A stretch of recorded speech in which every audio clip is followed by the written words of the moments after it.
Nosso trabalho de farmacoepidemiologia é sobre proporção de hipertensos e diabéticos com indicação de tratamento farmacológico inscritos em programas de fornecimento de medicamento.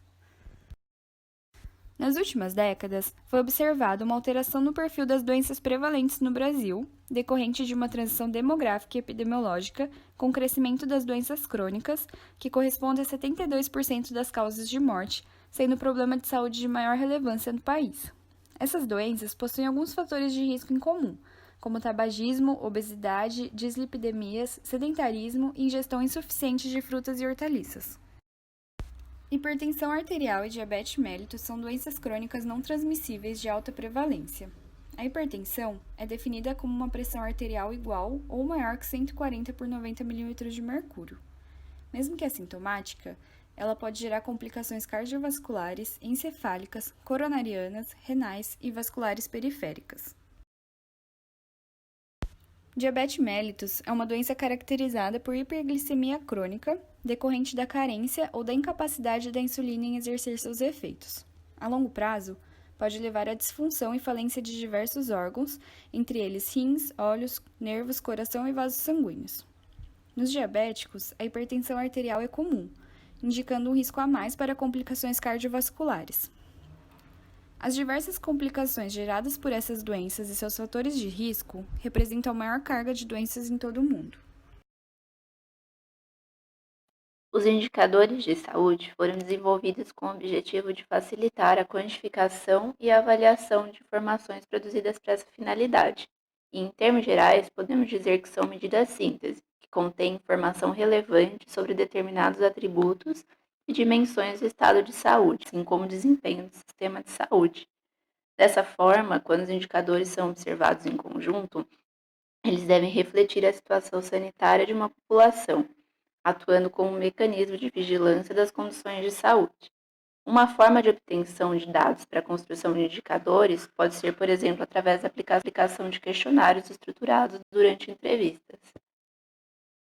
As principais variáveis sociodemográficas e econômicas da população com diabetes e hipertensão são média de idade, sexo, que pode ser dividido em masculino e feminino, escolaridade, que pode ser dividido em não alfabetizado, ensino fundamental incompleto, ensino fundamental completo, ensino médio incompleto, ensino médio completo e superior incompleto incompleto.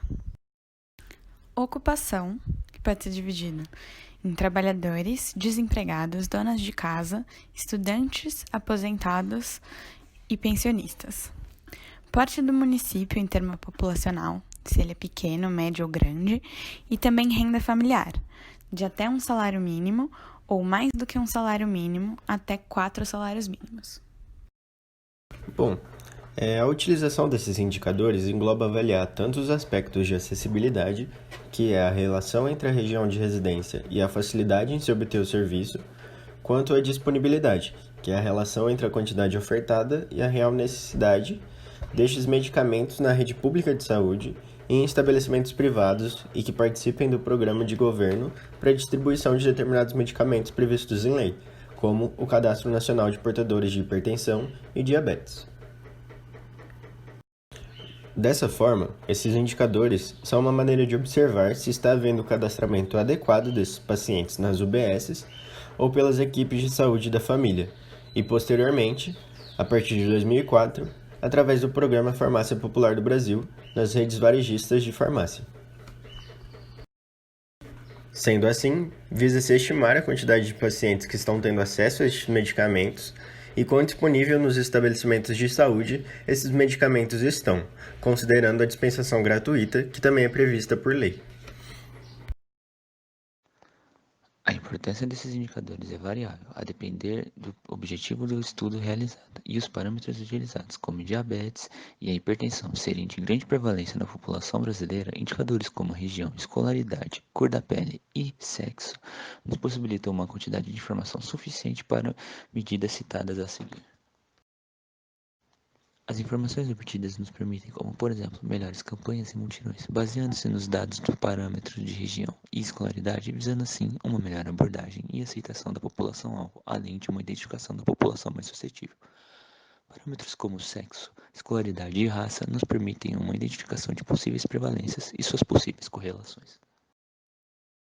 Falando um pouco mais sobre cada um, começando pelo sexo, sendo este, segundo o IBGE, um parâmetro que possui relação com os aspectos da vida de ambos os sexos, incluindo suas necessidades específicas, oportunidades ou contribuições para a sociedade.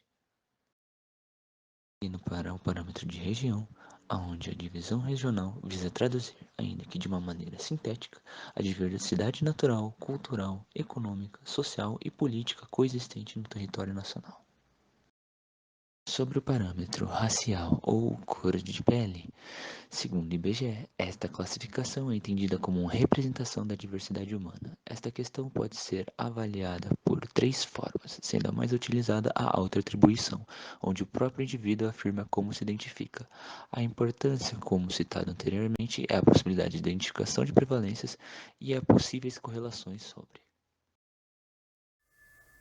Conforme o Indicadores e Dados Básicos, o indicador escolaridade é um indicador socioeconômico e ele é usado, entre outras coisas, para contribuir com as análises de fatores que condicionam a situação de saúde de determinada população, funcionando como um intermediário da condição social e pode se entrelaçar com as análises, as informações sobre renda e ocupação.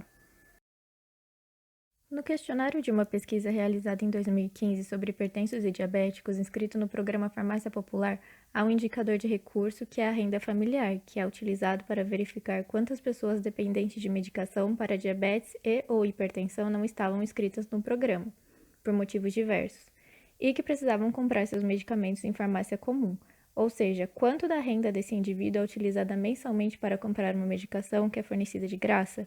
Assim, este indicador é utilizado para expressar a dimensão do gasto geral com saúde no valor total da renda familiar.